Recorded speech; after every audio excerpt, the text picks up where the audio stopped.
અહીંયા બોલી કૃષ્ણ કનૈયા લાલ કી. બધા જ જીવ છે ને ઘણીવાર એવું થાય, યોગ ભ્રષ્ટ આત્મા થાય.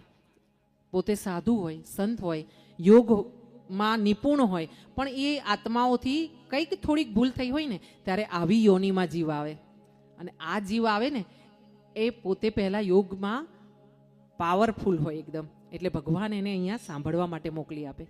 હા, અને આ સાંભળીને શ્રવણ કરીને ભાગવતજીનો એનો આ જન્મ સફળ થાય ને આગલા જન્મે ભગવાન એને પોતાની સાથે બોલાવી લે.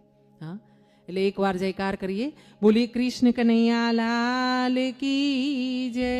અપને અપને માત પિતા કી જય. અહીંયા ભગવાન વિચારી રહ્યા છે કે જે મારી આંખમાં આવી જાય ને એનો ઉદ્ધાર થાય છે. હા, જે મારી આંખમાં આવી જાય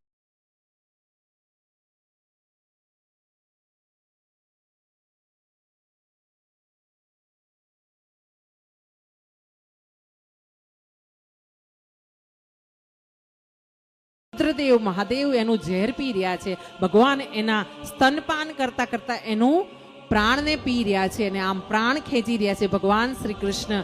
અને પૂતના ચીસો પાડી રહી છે, મુચતા મુચતા, મને છોડી દે, મને છોડી દે. પણ